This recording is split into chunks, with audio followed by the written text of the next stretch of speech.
Hey, Dee, guess what we just did? I was there, but why don't you tell them? So we just joined the Do Not Care Club with a gardening club. Yeah, the We Do Not Care Gardening Club. And people are welcome to join us.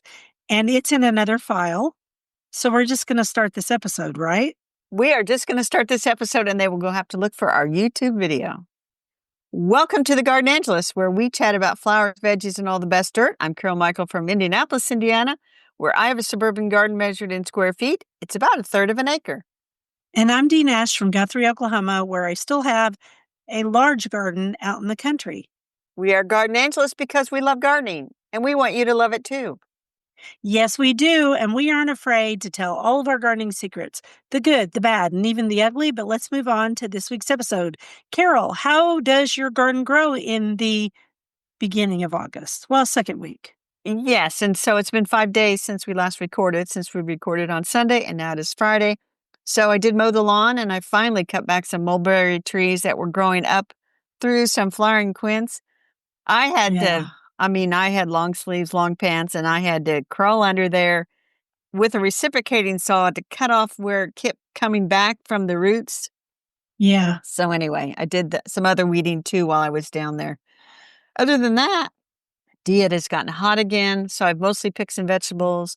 I've admired stuff from indoors where I completed that round jigsaw puzzle, that Shakespeare's flowers that I struggled with the first time. I've Hmm. conquered it, and it is lovely. And oh, by the way, on Tuesday, had I wanted to garden, I could not because the spring on my garage door broke. And you can't really lift the door once that happens. No, you have to hire someone to come fix that. You do. And so my lawnmower and my wheelbarrow and all my gardening tools just had to stay indoors until the guy came later in the afternoon to fix it. But it's all fixed and I'm back in business. Good for you. How about your week, Dee? Your 5 days? Oh my gosh, I've been so busy. I wonder where I should start. I think I'll start with the happy parts. All right, the happy parts are I went and garden coached another lady, and she was Nice. delightful. And we worked on her roses, and we just had the best time. And it was really nice to get out there and talk with people. And then I recorded a podcast with our friend Teresa Byington. It's I the Rose heard you Chat did that. podcast. Yes. Yeah. And it publishes on August 24th. We'll mention it again. And we were discussing downsizing and roses, of course. And then I also ordered some seeds for my fall vegetable garden Nice. and flowers like that I start in December, like Lysianthus. You have to start it really early. And so I'm going to try that again this year because growing plugs is hard. I mean, it's not hard. It's hard to get them delivered at the right time because they're Yes. so busy fulfilling all of that for flower farmers. And speaking of flower farmers, I didn't write this down, but my friend Ladybug Lane, Jennifer, she didn't have, well, I mean, she probably had enough flowers to do her CSA bouquets this week, but she didn't have enough zinnias. And so I said, hey, I've got zinnias galore. Just come over here and I will cut them for you. So I went out early morning on Tuesday and I just cut all my zinnias back, which is great because then they're going to really bloom again, right? Right. Right. And I'd already cut my bouquet for the week, so I didn't care. And then I also cut her some Vitex and some grasses and things I have that she doesn't have. And then she combined it with all her stuff and it was really pretty. And Nice. then on to the bad news. Are you ready? What's the bad news? The bad news was I was out deadheading my daisies, my Shasta daisies, which are the variety Becky. People have been asking that a lot. And it's the only good one in my opinion. It doesn't flop. It's easy to grow. So I was out there and I had on just regular shoes, not my boots. And I think I had on shorts that were tick resistant, but my bare legs were there. Anyway, all of a sudden I felt something on me and I looked down and it was a tick the size of a pinprick.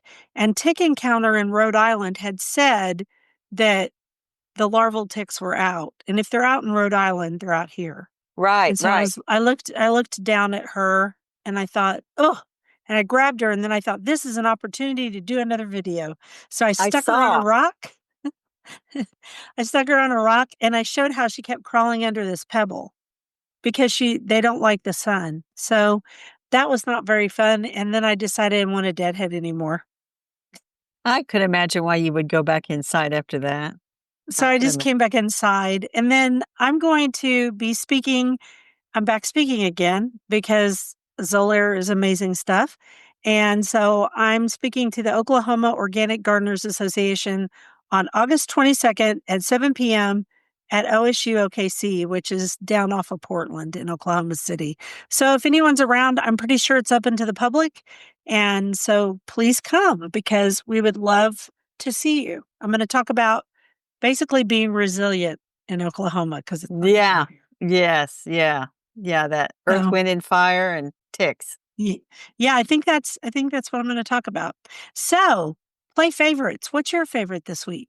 So my favorite this week is good old-fashioned beefsteak tomatoes. So I've struggled with the raccoons getting to my tomatoes before I did, and I picked one that was really pink, more green. It ripened on the counter. It was delicious, but I went out there the other night, 4 big red ones just waiting for me to pick them, and so I did. Good for you. And that's so I have my to do favorite. all of mine. I have to do all of mine that way where I bring them in early because I have trouble with those shield bugs just sucking the juice out of them. And then I end up with those white spots in them, which I don't love. So I am just now getting tomatoes, which for me is okay, except for it's frustrating because I spent all this time working on it. But I can't really eat tomatoes right now. They're kind of I don't know why, but they just make people react, probably because they're in the nightshade family. People say they're high histamine, but in any event, I got my first big red tomato and I gave it to Bill. Oh, but that's not my favorite. What is your favorite? My favorite is Hibiscus Mahogany Splendor. It's a tropical hibiscus that you can grow from seed or cuttings, and it is so pretty this time of year. It's beautiful in bouquets. Flower farmers use it all the time. It does not bloom. You grow it for the leaves. I'll take a picture of it. Nice. Well, there is a flowering hibiscus that I want now. Which one? It's by Lego. Of course it is. Legos hurt my thumbs. I can't really put them together, but they're cool. So it came out August 1st, and I thought, I will wait to see if it shows up at Costco for a few bucks off. I don't need it right this minute, so I'm waiting. Is it tropical or is it the ones with the big blooms, the hardy hibiscus? Can you tell? I can't really tell. It's Lego. It's got a hibiscus looking flower. It looks really nice. So I bet it's pretty. I need it for my collection. Sure you do. I've given up on them. I told my kids, don't buy me anymore because the cats tear them up and they're really hard for my thumbs to put together. I love That's okay. Together. I do love them. I mean, I really do. I think they're fun to do, but not fun when the cat takes your red roses and scatters them all over the floor. Yeah, because I sent you, and I don't know if it's real. I'm assuming it's real that they've come out with pink roses. I know. Yeah. So. I'm not going to do those. All right. Question of the week. And it's from your aunt. So I will ask it. Well, she lives down in Evansville for starters. And then I'll tell you how it all turned out. Does that matter? What? That she lives in Evansville instead of Indianapolis. How far away is it? I don't know. It's 3 hours as the crow flies. So it's south? South. You know, it's warmer. Indiana has that little tip. Yep. Oops. That's Evansville. Okay. And so Evansville is what zone do you think? It's 6B and could push 7A, I think. Okay, good to know. All right. So here's the question. What's wrong with my yew? The top has died out some and some of the needles are yellowing. No visible sign of bagworms. And so what did you suggest? So I suggested that she check for spider mites because the damage seems somewhat localized. Mm-hmm. So I wasn't sure. And I sent her a link to the Missouri Botanical Garden has a What's Wrong with My Yew article. But anyway, she texted me this morning and said, sure enough, she checked. You put a little white piece of paper in the palm of your hand, then you tap the branch and shake it. Yeah. Shake it. And then if there's spider mites, they'll drop onto the paper. And she sent back and said, it's spider mites. So she said, it's been really, really dry there. And so I said, hose everything down, cut out the dead part, hose it all down. And she wondered about a spray. And that would be a dormant oil spray would be best. I don't Yeah, but think it's high hot. summer is the time to do it. So I'm going to text Mhm. her and say, just do the watering, keep it wet, And she says they've been really dry down there. Yeah, do it several times this week and water underneath. I tell people that all the time because they tend to congregate underneath the leaves and suck off things like so many insects do. They get Exactly. underneath. And so you just spray it and you keep it wet like every day. I'd say do it every day or every other day for a whole week. And I think it'll take care of it just fine. They do not like water. They do not like water. So I will. That's a good tip to get the underside of the leaves. So, but I think this is the time of year in general where people kind of look at stuff and say, is that Yeah. dying Yeah. or is that end of season fading? And Yeah. so the best approach is to kind of wait and see, in my opinion. But Yeah, unless it's spider mites, you probably need to right. get on those pretty quickly. Okay, so I think you brought up a really important point here. She said, "What can I spray?" And that's what everybody thinks right Yes. off Right. is, "What can I spray? What can I spray?" And my attitude is always start with the least violent thing first. And usually that involves water or making sure the plant has enough Yes. health, Water. things like that.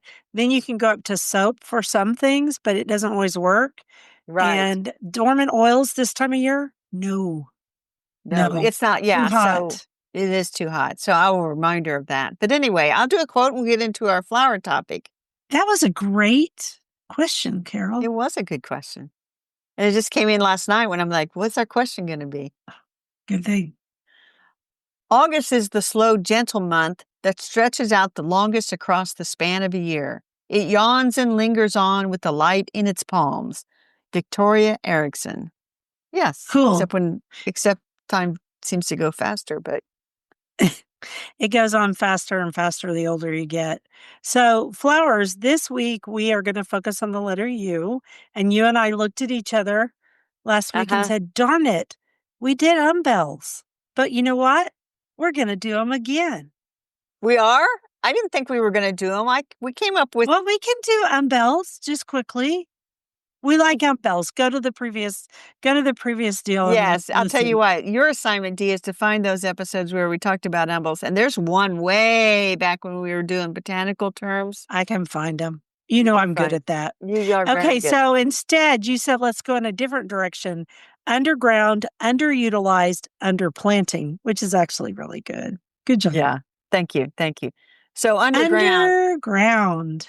why the soil is important, because it is. Without good soil, you can do whatever you want. You're not going to have a good time. That's the best answer I've heard for that in forever. You're just not going to enjoy gardening if your soil sucks. Exactly. So you want to make sure you have good soil, weed and rock free, add organic matter. You and I have been working the same land, so to speak, for decades. Ever. So Yeah. our soil's got to be pretty good by now. I just did that whole series on clay soil on Instagram where I did 4 or 5 videos. And the important part of that whole thing is it has to be amended. And it has to be amended over years. So it took me 3 Exactly. years. And now we're probably I would say, in our 8th or ninth or 10th year in those And beds. I will say this, in terms of garden, that is your most valued resource is your soil. And Yeah. so that's where when people want to use these homegrown bug sprays and different things, it's like Concoctions. concoctions. Don't put vinegar down on your soil. You're killing everything, because people think of soil as inorganic, which a lot of it is, but there's life in that soil, and you A kill that bunch of life in the life. soil, and it's dead soil, and dead soil is no good for anybody. Yeah, it's not. And I think one of the best amendments for your soil are shredded leaves. However, ticks love to breed They do. in that leaf duff. And so somebody asked me the other day, well, will they do that in bark mulch? And not as much. And nobody really knows exactly why. We just know that leaf mold is nice and cool and they love nice, cool areas. So maybe that's why. Maybe they like the matter. I have no idea why. But now I no longer use shredded leaves, but I do use compost and I use really good organic mulch. And I think those two things can feed your soil because earthworms take whatever you give them and they eat the dead matter and then they poop in the soil. And it's all great because that is part of the nitrogen that you Right. need. I mean, and it also creates air pockets within the soil, which you need. I mean, your soil is your most important resource. And then your second most important resource is water. Yes. You've got to figure out your But soil and your don't talk water. about water because we got W That's coming up. W. That's right. But the point is, if you hire me as a garden coach or if you go to Carol with a question, the first thing we're going to ask you about is your soil. Exactly. So with that, let's move on. I do have one more thing to say about soil, and you said compost. Yeah. So the guy came to do my first fence estimate Tuesday, Uh-huh. and he had to walk back through the vegetable garden and out the gate so that he could measure along the outsides. How long is this? And he said, nice compost piles. Nice. I like it. So Yeah, my compost piles sit out there with my mulch. And over time, your mulch piles turn into compost because everything goes back to nature. All right, underutilized flowers. So that was the next topic, and you came up with one, and I will admit I do not have this one in my garden. Tradescantia pallida, which is purple heart. It's one of the Tradescantias, and there are different varieties of purple heart. There are variegated ones, and then there's the straight purple one. And in zone 7 and above, for sure, it may even be a little bit hardier. It is very, very hardy. And I actually had a client the other day say, "You've got to be kidding me. All these years I just dug it up." And I said, "No, you don't have to dig it up. It'll come back better next year." It is underutilized because people think it's so easy. And people are going, "But that plant isn't really a flower." Oh, yes, it is. Because right about now it starts to bloom. I'll take a picture for the newsletter. It flowers in August here, and it's called Mary's Tears. And the reason it's called Mary's Tears, it's named for the Blessed Mother.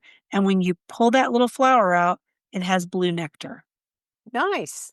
I do Yeah, it's a not cool have that. plant. We'll have to look up the hardiness of that because I do not have that. I have some Tradescantia spiderwort, I'll say, which I Yeah, consider to be kind of a weed, and I just pull it out when I see it because I don't want it to flower. It would take over. It's not the same thing, and it blooms in the early summer. I have it in a pot and it does great there. This is funny because here, according to That's interesting. According to the North Carolina Extension, it is only Yeah, hardy to zones 10 and 11, but yeah, that's not true. It is definitely hardy in my garden to zone 10. Now, I would say it's ground hardy. It dies all the way back to the ground, but I have a lot of right. stuff that does that. Oh yeah. So I've been growing it here for years, and it's actually in a raised bed, in a raised border, and it still comes back every year. So I'm getting ready to break off pieces of it and start it in other sections of that border so that I have more color going down the side. And I'm talking about just the straight purple one. If you grow the variegated one, that one is not hardy. No. Okay, so next. Well, underutilized because I'm like the only person I know that has it. That's the Barnardia japonica, and I've talked about this before. It's the Japanese jacinth, and I got it from the Elizabeth Lawrence Garden down in Charlotte. And so I've had it for about 10 years. I've actually given away a couple little bits of it to a garden club Yeah. member, and then when I spoke, it's very hard to find in the trade. And Nan Andra had seeds, but no advice except good luck on sowing those seeds to get them to grow into something. So foliage in the spring dies back, and I am on a watch for it. It hasn't come back up yet. And I'm like, don't tell me you died on me. I have a Uh-oh. nice little patch that's been growing and growing and growing. So anyway, it's underutilized. I think more people should grow it because it is really sparkly pretty in fall. And it may be that I need to go back and look at my pictures and it's like, oh, it doesn't really bloom until September, Carol. So cool your jets. It's fine. I need, It could be. The next one is hardy begonia, which I don't grow. It's Begonia grandis, which is great for shade. yes, this one you will never, you don't find it very often for sale. Mm-hmm. But if you can find somebody that's got a clump and they'll dig you up some, that's a good thing to have. Or you could probably mail order it. but it's hardy, it's pretty, it grows well in the shade. I like it. It's one of the last perennials to come up from the ground, from the soil in the spring, but then it just kind of does its thing and seems to tolerate a lot of conditions, whether it's a dry summer or wet summer. Seems to just keep on trucking. I thought of one that we didn't write down, and it's like Lycoris squamangera. It is not. Oh, It's not grown very much. Naked ladies, and there's one resurrection name for lily. it. Resurrection lilies. It is an interesting plant because, as you know, it sends up foliage in the spring, and then it dies back. And it's got really pretty blue-green, kind of almost like, when I think of the right flower, agapanthus. Those big, long, blue-green, strappy Right, leaves. right. It's got those, and then they die completely back, and you pull away the dead foliage. Don't pull it away until they're done. And then right now in my garden, Right it's down coming up mine. and it's flowering, and it's pink. Now there's Lycoris radiata too, which is the red one. And that's not hardy here. Just the pink one's hardy here. Oh, interesting. They're both hardy here, but I really like the pink one. Right now is just when you need those bright, fresh flowers. It is. And I'll tell you, that's another one. If you go to buy it, you find out that the bulbs are stinking expensive. Very. But if you know somebody like me that's been growing it for years, yeah, I got clumps and clumps of it. Ask me in the spring, I'll dig up a clump and give you a couple of those because I have it going all through this one path. So it's kind of cool. And I got it in the front and, I've got them not everywhere, but I've got them in quite a few places and they just keep So dividing.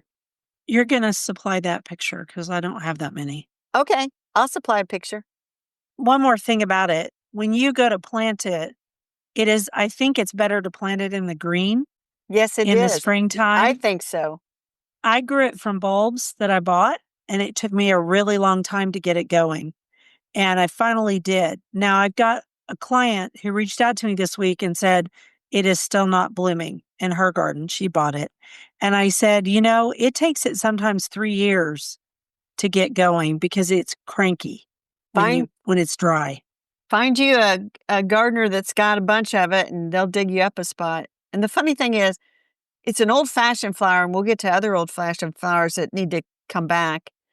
So you often find it around older homes where it just sort of comes up, Yep. and that's the place to get it. And I did dig it up from somebody, and who said I could have all I wanted, and just like, don't tell Carol that. Dug up, I dug up and took as much as I wanted. But anyway, Yeah. Good for you. but there's So the so next, I'm telling you, once you start growing it, yes, plant it in the green in the spring. Get a start from Mhm. somebody. Yeah, and people don't know what it is in the spring No, because it they think looks it's a weird. daffodil that didn't bloom. Yeah, they either think that or that it's just some weird weed. And I'm like, no, no, no, that's a good thing. You just leave that right there. Exactly. So there's that. And then there's old fashioned flowers. And you brought up hollyhocks. And I bought seeds for the yellow ones again. I tried that in 2022 to 2023. And I had just put them out in my garden in March because they need a Uh-huh. long season. And the fire came and burned them all up. But this year I found two sources for them, two different varieties. Henry the seventh or eighth, seventh, I think, is one. Henry the something. I don't know which number it is. Because somebody's going to write it and go, no, it's Henry the fifth. It might be. Who cares? And then the other one I don't remember the name of, but I've got seeds on the way and I'll start those indoors early so I can set them out early. So I winter sowed mine, and then probably too late to get anything to bloom. I put them out in my area in the vegetable garden where I'm trying to get self-sowers going and make a mess for myself. Yeah. They're growing pretty well out there once they got in the ground, and I mulched around them with some shredded leaves and things, and they seem to be doing pretty well. It's good soil back there, so. I love them. I just think hollyhocks are really pretty. So someone will ask us about rust. They need good airflow, and certain varieties are less rust prone. I don't have too much trouble with rust here, and I think it's because it's windy here Yeah, that could be. and dry. Okay, and then you said finally, flowers in general. People just do not plant flowers like they used to, I think. I mean, I'd walk around my neighborhood in the morning for exercise, and it's like no flowers, no flowers, no flowers, flowers, no flowers, no flowers, flowers. And so I Mhm. think we just people, not even like a planter that's got a few flowers in it. Yeah, and I think it's sad that they don't because there's a lot of flowers you can grow that just aren't that hard, but a lot of people think, "Oh, I should only grow evergreens," or, Or they stuff only that's want green to all grow winter. evergreens. Yeah, and that's boring, and it also puts out a lot of wind pollen if you've got male plants. That's another topic for another day. Underplanting is our last topic in the flower category. You tell us about that. So this is the fine art, I said, fine art of planting under Mhm, trees and large shrubs without making a garden look like it's unkept. But there are great plants to put under trees, especially if you have dry shade. And so we listed some. We can go quickly through these. I think the point is if you have dry shade under deciduous trees, that's a great place for bulbs because they don't like to be overwatered in the summertime when they're mhm. just dormant in the ground, they'll rot. So daffodils, crocuses, snowdrops, you put summer snowflake on the list, all great bulbs that I think do well under trees. And I have them to show for that. Me too. And in Oklahoma, it's really hard to grow snowdrops. There was probably someone out there that does grow them, but you have to get them in the green too to really make them go. And then so you can substitute that for summer snowflake. That's why I put it on the list. Right, right. I have summer snowflake, and that's another one that's like, give you all you want because no matter how much I dig that stuff up, I still have There's big always clumps of more. it. Yeah. Yeah, yeah. It's Give you not all you want. aggressive, but it is a spreader. And I like that about it because there's this In the beautiful right weave spot. of white. Yeah. But I dig it up from places I don't want it. Yeah. Okay, so then we're moving on to well, we can talk about that at the very end. So now we're moving on to plants that like dry shade that aren't necessarily bulbs. Right. And I would say these are great because of the foliage. And then bonus, there's also lovely flowers on three of them. And that's Epimediums, Hellebores, and Leadwort, which is Ceratostigma plumbaginoides. I have that. It has little blue flowers right now. It's really pretty. I think some of my neighbors probably are like, what is that? But then if they don't go by my house and say, what is that? I'm kind of disappointed I haven't done it right. So anyway, I think those are all good ones. And then you added caladiums, also an excellent choice. Added two more. Blackberry lilies, yes, they are not actually lilies. They're in the iris family, but yes, they're They lovely. are. And And they're toad lilies, beautiful in summer. And then now the toad lilies will be blooming at the end of August, beginning of September. exactly. And they are beautiful too. So all of these plants are really, really good for dry shade. Yes, I think they're good underplanting plants, as we say, as we like to I think say. so too. All right, I think we have Yes. utilized you in the flower category in an unusual manner. Go ahead with the vegetables. Oh, well, I have to do a quote I first. said, quote, yeah, quote. The best definition of happiness is the ability to approach your life as this gorgeous, unfolding work of art that's always changing and never quite what you expect it to be. And that's from someone named Natasha Lunn. I thought it was beautiful. Yeah, you My never know. neighbors, my neighbors are texting in spite of me having it on Do Not Disturb. So that's why I seem a bit distracted because they keep texting in and I'm like, how do I mute them? I can't get Well, them they're not muted. texting and saying, hey, there's, you know, fugitives running through the neighborhood or anything crazy like No, that. they're planning a birthday party for one of the ladies in our neighborhood. She lost her husband this year Oh, suddenly. you're on a group text. I'm in a group chat and I love these ladies, but I can't get them silent right at the moment. All right, vegetables, unusual. You went with unusual. Unusual vegetables. And the top of the list, and there aren't many, cucamelons. Those little tiny melons that look like they're about the size of your first joint of your finger, I guess, the size of a jelly bean. That's a better way And to they put it. taste sour. Yes, and I don't like them, but they are I very, mean, they're they're very very fun. popular. They're fun to grow because they're really cool looking. But I've had them and so can I just say why I don't like them? They're sour. Well, not only that, but they're also kind of fuzzy and weird when you first put them in your mouth. And they're squishy and I just don't like them. So I think it's one of those things that on paper it seems like it's going to be fun to do, and if you have It is fun. little Yeah. kids and stuff, it's an interesting vine. But we are going to say it's unusual, and we're going to pass. All right. The next one you listed, I've grown, and it's Armenian cucumbers. In fact, I'm growing them out there right now, and they're finally taking off because it's been a weird summer. Well, And I'm not growing. I don't think am I growing Armenian cucumbers out I there? think you bought some seed, but I don't know if you put it in the soil. Yeah, because it like I tell people when they say, "Should I go ahead and sow that?" It's like, well, it's not doing anything in the packet. That's right. Well, let me just say, I love Armenian cucumbers, and here's why. They're very crunchy.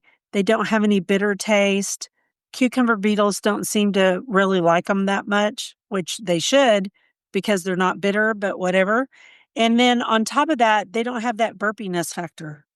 Yeah, and if I grew them, they haven't set any fruit yet, so I have to go out there and check because I've had many other cucumbers, and this cucumber year has been outstanding when I compared to last year, which was a big dud. So my last year was fabulous and this year was a big dud. But I did a video this morning on Instagram about how our summer gardens in Oklahoma, at least mine, has been a big dud. And it was very popular because other people are chiming in. We had too much rain and the spring garden extended too long because it was super cold. And so it was hard to get the vegetables in at the right timing. I ended up pulling up every tomato, everything planted, tomatoes and peppers especially. And then I went out and bought more plants. So I started all these plants from seed and none of them went. So I had to get more. That's why you and I are having tomatoes at the same time Yes. and peppers and cucumbers. So yeah. So the next one I've never grown. You? Celeriac? Have you grown it? No, but I bought seeds, and so I came close. Does that count? Yeah, sure. Why not? It's closer than I am. I just So never grew it.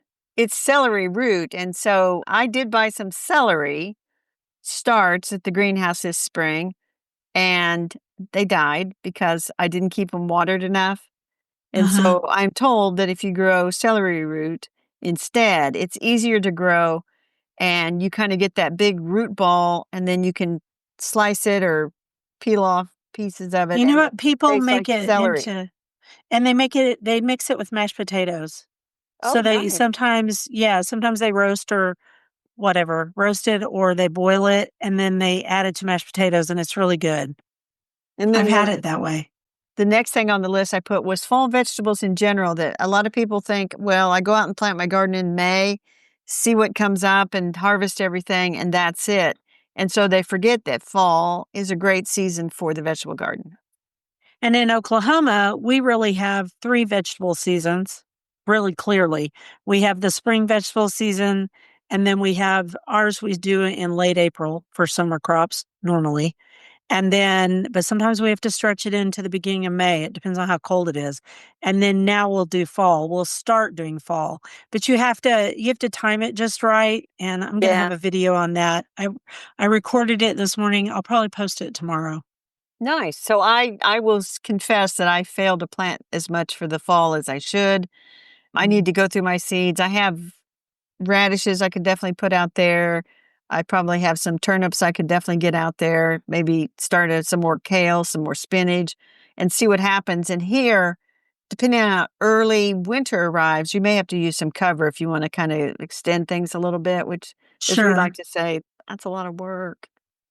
It is a lot of work. And you just have to decide. I am going to try carrots again this year in my cold frames because if you sow them like at the end of August, they'll grow until winter and then they sit there and then the winter makes them sweeter and then you can harvest in spring. Nice. We'll see. We'll see how it goes. Sometimes it goes better than others. In fact, I have the packet right here. It's called New Carota and it is supposed to be a really good one for a shorter season or a season where, you're trying to do it early. And I'm going to do watermelon radish. Those are 2 things I'm going to do. I'm also going to Nice. do kale and spinach and lettuce. Because honestly, fall gardening in Oklahoma is really good. So, any other unusual vegetables? I can't think of any on top of my head. How about we have people write in and tell us Yes. Well, the one I was unusual thinking about vegetables is they like? cardoons. Yeah, cardoons are really popular down in Texas. Yes, and so that's one that I think is unusual. It is. It's related to the artichoke. And then some people, depending on where you're at, they think okra is unusual, but okra is not unusual here. Not Well, here either. In fact, it's one of the triumvirate. People all grow okra here. It's super easy to grow here. Mine's even growing here, but it's not produced yet. You want to do the next quote and then go into our bookshelf? I do. The crickets felt it was their duty to warn everybody that summertime cannot last forever. Even on the most beautiful days in the whole year, the days when summer is changing into autumn, the crickets spread the rumor of sadness and change. That is E.B. White in Charlotte's Web, and he is so right. Those He is crickets, I right. hear them outside my back door, and I'm thinking, stop it. Yeah, we're on our way. It's almost fall. It's hard to believe it because it's really hot out there right now. In fact, it's 90 degrees as we're recording this at 10:57. I do not know what it is here, but it's in the 80s. It's going to get up to Yeah. 90 for the next several days. But anyway, on the bookshelf, You're going to have to talk about this because I didn't get it. You got it. The Newfoundland Lunch Party, a Sisters of the Soil novel with recipes by Sonia Day. And I read this on my Kindle, and it is fiction, and it was a delightful book. Nice, I would say, cozy mystery of sorts, you know? So it's the second in a series, but you could definitely read it without reading the first in the series because she does a good job with backstories. So says the Sisters of the Soil meet up again for fun times and good food, this time in Newfoundland, because they came from Mexico, the UK, Mm, North America somewhere, where Hannah, who's from the UK, makes an extraordinary find outside Rhoda's Saltbuck's house by the sea in Newfoundland. She insists it's worth a fortune, but is she right? The sisters dig interesting. around for the truth with shocking consequences. Along the way, they get to sample some traditional Newfoundland dishes. They have recipes in the book, and explore a wild part of Canada, which may contain an exciting secret. So that is the book. Fun. And it actually just won a gold medal from GardenCom for fiction. And I checked this morning, you can get the Kindle version for $3.99. And that's actually, That's awesome. like I said, the first book was called The Mexico Lunch Party, and I've not read that one. And I think there's only 2 books, but I thought it was a good story, and you learn a little bit of gardening history along the way. And like she said, a little bit about Newfoundland horticulture. I thought it was good. Mhm. That's cool. I like it. I've not read it, but that's just right up my alley. It is right up your alley, Dee. I think you should spend $3.99 and get that Kindle version and give it a shot. I might do it because I like to read on my Kindle. I really do. All right, ready for me to do the next quote? Yes. The brilliant poppy flaunts her head amidst the ripening grain and adds her voice to tell the song that August's here again. Again. Get it? Again.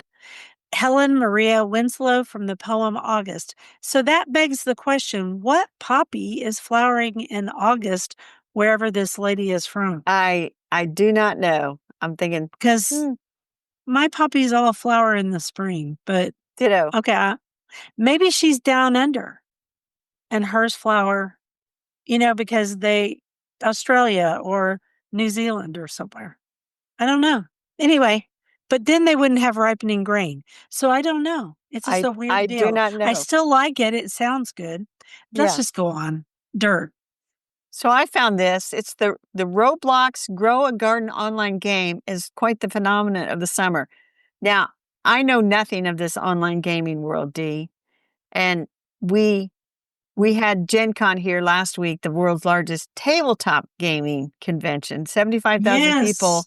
show up to play all kinds of games, tabletop. They even had puzzling, costumes, the whole 9 yards. But this is online. And you think of like guys sitting down in their basement playing online. I don't know. So anyway, so this Grow a Garden it's called. And quoting from the article, it says it was created by a 16-year-old in a few days, has shattered records for the most concurrent players of any game in history, beating out video games that take years and millions of dollars to develop. Huh. And it says, in the article, it says, the word I keep hearing used over and over to describe this particular game is that it's chill, which is such a nice alternative. And he says you can check in and you can check your gardens. You can get some new seeds. You can plant them, says this Becky Bozdeck, who's the editorial director of the nonprofit Common Sense Media. She said she has an 11-year-old son who plays it. I wouldn't let an 11-year-old play online games, but that's just me. He says the big difference is that a lot of the games have a big, giant objective, but in Grow a Uh-huh. Garden, you just kind of hang out and do what you want. Yeah, it reminds me of a game my kids used to play, which I'm going to have to think about what it is. It wasn't Sim City, was it? Oh my gosh, no. SimCity is before my kids. I played SimCity on a computer way Wasn't back in the day. Farmville? No, I remembered. It's Harvest Moon. Okay. And my kids loved that game, and it was really gentle, and I was like, "Yeah, play it all you want to." I think it started out on computers, and then it went online, so a But really, it's, really cool game. yeah, and it says you can start just by growing your garden. You have to have a Roblox account, and then you get an empty plot and some money, and you start sowing seeds, and then you can sow more seeds, or you can just sell your crops to make money to buy seeds instead of using real Mhm. money. But this last thing is from this YouTuber who plays Grow a Garden to an audience of 5.3 million. So she plays it on YouTube and people watch. I Yeah. mean, we've watched crazier videos, but it says it's really cool because you can come together because the seed shop is global. So everybody's shop is the exact same. So you can work Huh. with other people and be like, oh my gosh, the sugar apple is in stock. Get online. The seed shop updates every 5 minutes. So there's always something pulling you back into the game, of course. But Yeah, because they're all set up that way, but I can see myself having trouble playing. I mean, I love games if I'm not careful. yeah, I'm not going to sign on and get an account. I'm just going to go out Mm. to my real garden. But I think it's nice that this a little bit I of mean, not, if it teaches them some things about gardening, then great.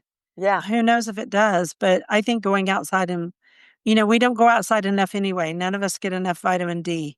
right. So, we Anyway, should go outside. that was our dirt. I'll do a quote and take us into rabbit holes.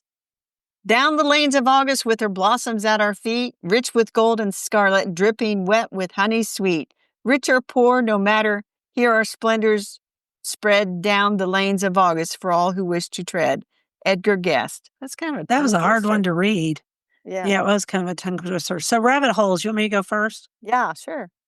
Okay, so Bill and I have been watching this show, and it's a German show, and it's called Babylon Berlin.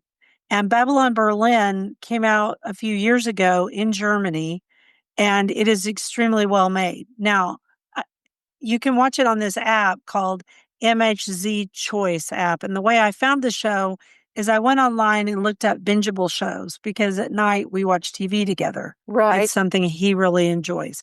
If I didn't have a husband, I would probably read, but I can no longer read while he watches TV. It's just not, my attention span isn't that good. So we watch these shows. Here's the caveat. It does have some sex and nudity in it, especially the first season, because it's a vice squad. That's all I'm gonna say about that. It is it starts out with this wonderful actor who plays a cop in the vice squad, and eventually they become a murder squad. So they get out of vice, which is fine by me. And each season focuses on something different, but it's all set in the late 20s, early 30s in Germany. And there's two ways to watch it. You can watch it dubbed with English, American voices. That one is crummy because the dubbing is terrible. Or you can watch it German with subtitles because German is one of those languages that Americans, I mean, if they were going to dub it, they should have used German actors because Right. it's really, the accents are terrible.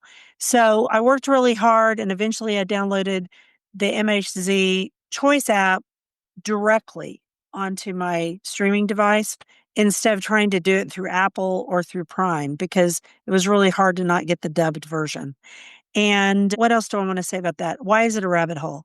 Because it really has made me do some research about the late 20s. We know a lot about Germany and the United States once Hitler came to power. But this is before he comes to power, and it shows you the struggles that were going on within German society between the communists, the nationalists, and then the nationalists end up becoming fascists ultimately.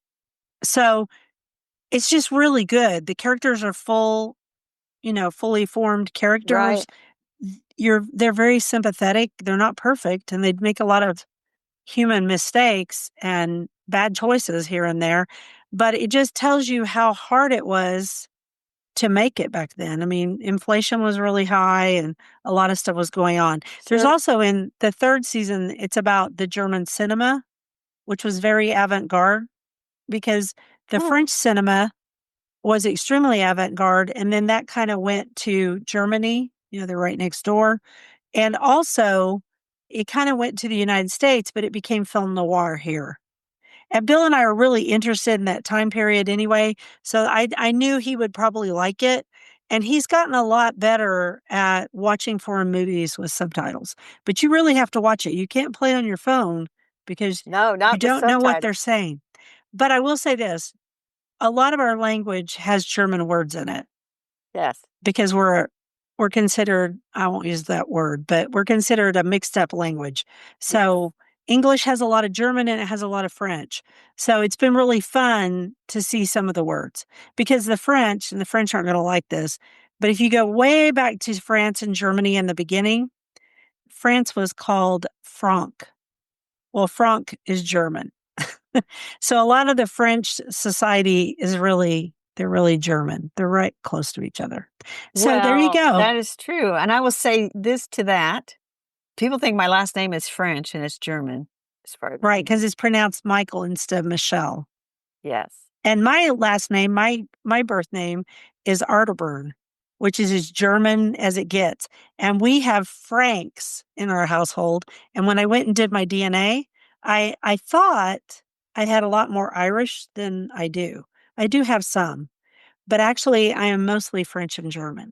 And one of our names is Frank, which is French.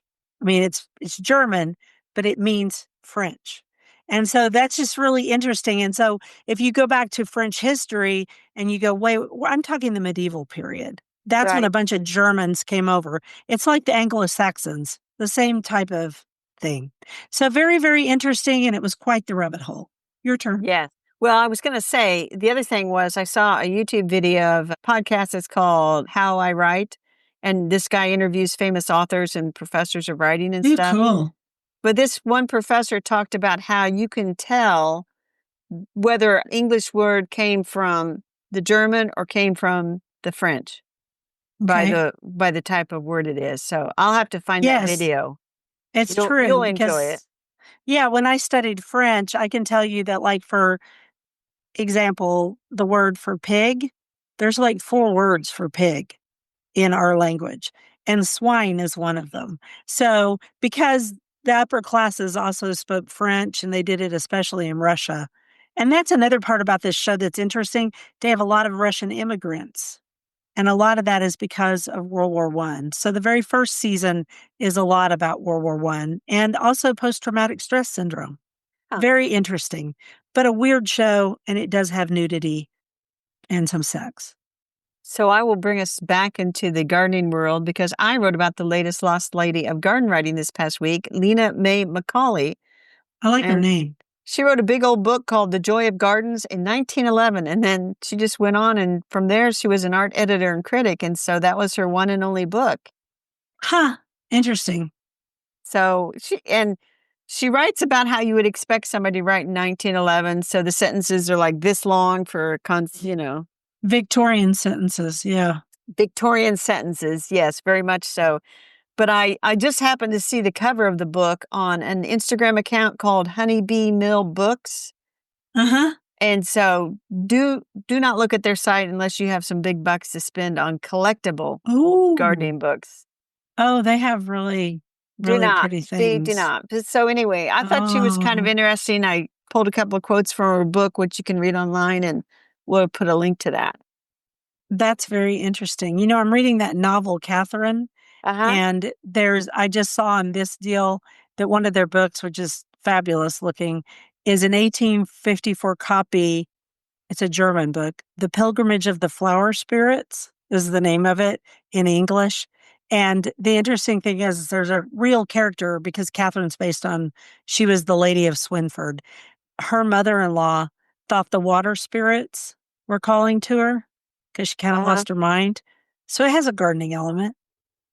Water spirits, flower spirits. Anyway. Yeah. Anyway. That place would get me in trouble. Yeah, I told you not to look, and then you went and looked. Well, you shouldn't have put the link in there. What are you going to do in your garden this coming week, Dee? Simple. I'm going to keep weeding and watering, and I'm going to start thinking about planting that fall vegetable garden. And I need some good compost that does not have manure in it. That isn't because I'm out of my compost by now. So and I also need to add some potting soil to my Vago pots because the soil compresses and also the organic matter gets used up and decays. So you have to add more potting soil. So have you looked for mushroom compost? Are you talking about what's left over from mushrooms? Yeah, like when they grow them, they have stuff left over. It's mushroom compost. I don't know. They sell that around here that you can buy truckloads of it. But I don't know if it has manure. I don't know if they add manure to it. I think they add manure to it depending on the type of mushroom because there's certain mushrooms that they tell us not to eat. To be really careful with because they're grown in a manure compost, which I would love to have. Yeah, I mean, I think I could add just good old back to nature. There you go. Cottonseed hulls. So I have garden club next week. Guess who our speaker is? And by the time this comes out, she will have already spoken. I have no idea. Teresa Byington, our friend from Rose Chat. Oh, you guys are going to love that. That's going to be a beautiful... She sent me 3 pictures today of her garden. It is at peak right now. Oh, yeah. But she's not going to talk about roses. She's going to talk about English cottage gardens because she goes to England all the time. Yeah, her family lives there. So she goes once a year and we talk about it. I always know if she doesn't tell me she's leaving, I always know because she's really quiet and I don't hear from her for a couple of weeks. And then all of a sudden she's back and she's just full of energy again. There you go. So I'm going to harvest vegetables and, weed. I'm going to mow. Probably everything I'm going to do is going to have to be in the early morning because it is going to get hot up again. It's hot. Hot. So I think that's it, Dee. I hope we are not underwhelming people with our unusual choice of topics for the letter U. Well, I mean, we didn't have much choice. You have to come up with something for you. I just can't wait. Well, V is going to be easy. I've already thought of one. I could think of one. But anyway, let's go ahead and wrap this up. Thank you for listening to the Garden Angelus. Hit that subscribe button so you don't miss a single episode. We publish every week on Wednesdays at 12 a.m. Eastern Time. And if you subscribe to our free newsletter, you get a link to listen to the podcast a whole day early, along with links to the products we discuss. Some of these are affiliate links. Plus, now you can go over on YouTube and watch us in person. Full episodes show up Tuesdays. If you want to help support us, use our affiliate links. If you buy something after clicking through on them, we earn a small commission and it costs you nothing. Or you can set up a monthly subscription through Buzzsprout or make a one-time donation through PayPal. And we want to thank everyone who has done so. It helps us pay for podcast hosting. It was lovely to chat with all of you over the garden gate. Bye until next week. Bye, everybody.